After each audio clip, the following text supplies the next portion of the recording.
Welcome to Startups. I'm your host, Aiden Spark. Today on Startups, imagine building a global empire dedicated to affordability, only to be haunted by the ghosts of your past.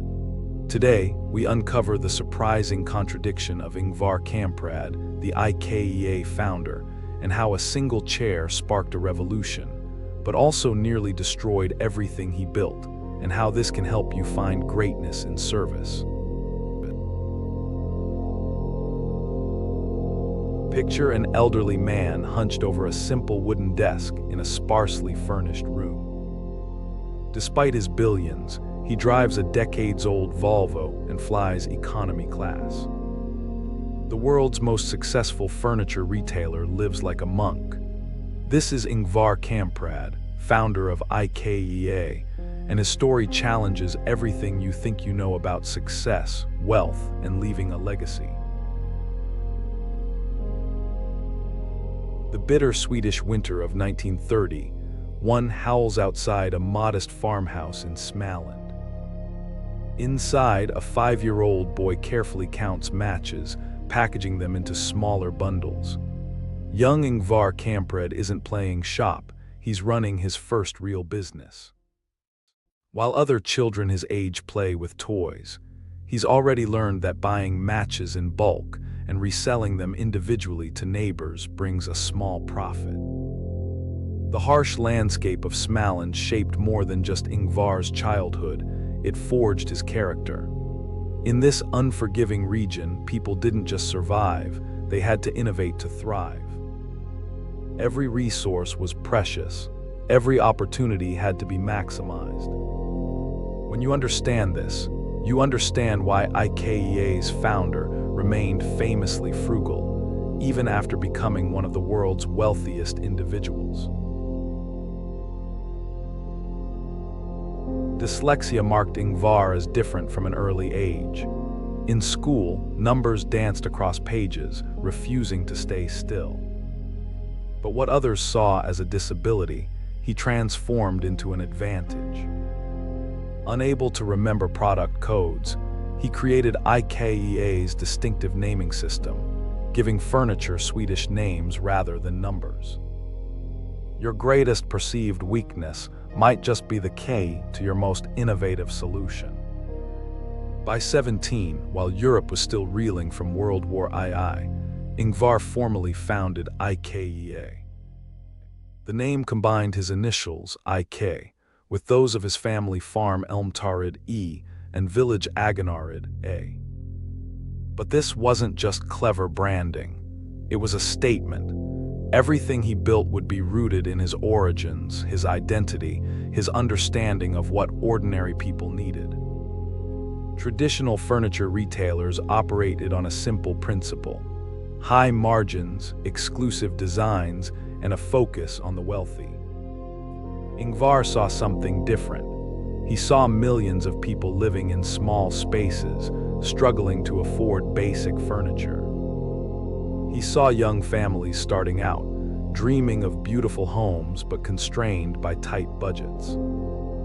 Most importantly, he saw an opportunity to serve them. The breakthrough came from a problem. Furniture was expensive to ship, it took up too much space.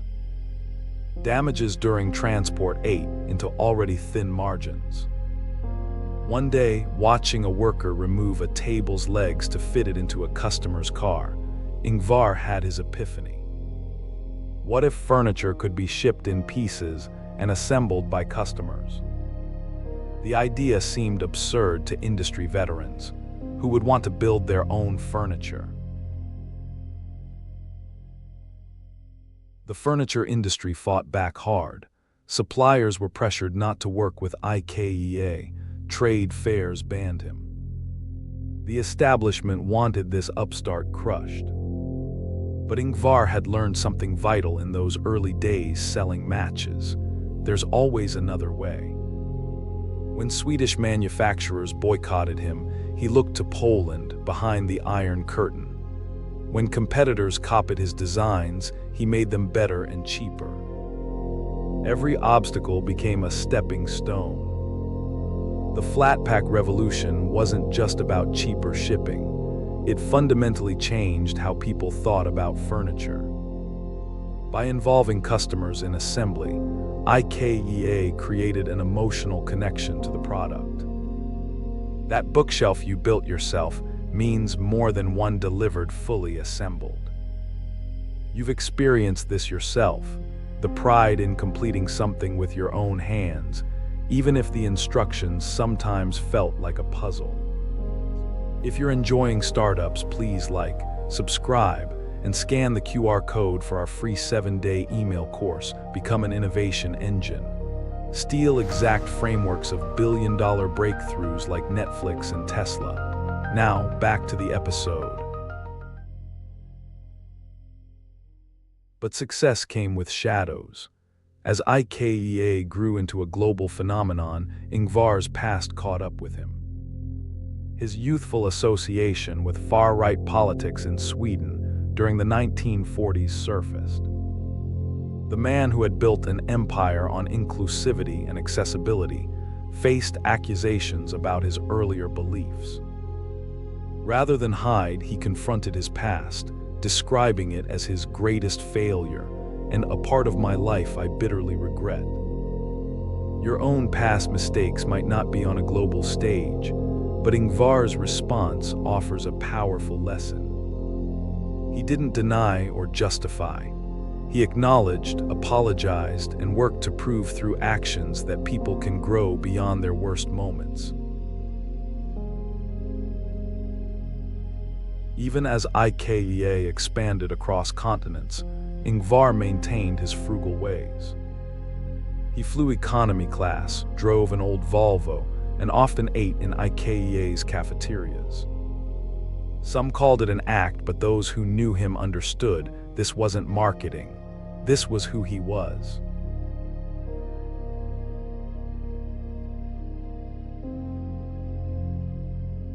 This philosophy wasn't just about saving money.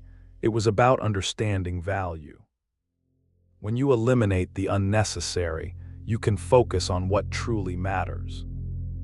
In IKEA's case, that meant making beautiful, functional design accessible to everyone. Today, IKEA's impact extends far beyond affordable furniture. The company pioneered sustainable practices long before they became trendy. Its efficient designs have influenced how millions live in small spaces. But perhaps its greatest legacy is proving that serving the many isn't just good ethics, it's good business. As you read this story, sitting perhaps on IKEA furniture, consider its deeper message. Ingvar Kamprad's genius wasn't in inventing new technology or creating luxury products. His revolution came from questioning basic assumptions about how business should work and who it should serve. The question isn't whether you can build the next IKEA. The question is, what assumptions in your field are waiting to be challenged? What problems do people face that everyone else has accepted as just the way things are? Sometimes the biggest innovations come not from creating something new, but from fundamentally rethinking something old. Ingvar Kamprad passed away in 2018, but his legacy lives on in every flat-pack box, in every affordable room, in every person who dared to think differently about solving problems. The true measure of success isn't in what you accumulate, but in how many lives you improve. What will you build? On the next episode of Startups, Ingvar Kamprad's story shows how embracing constraints can spark incredible innovation. What if I told you nature itself could be the ultimate source of inspiration for solving everyday problems?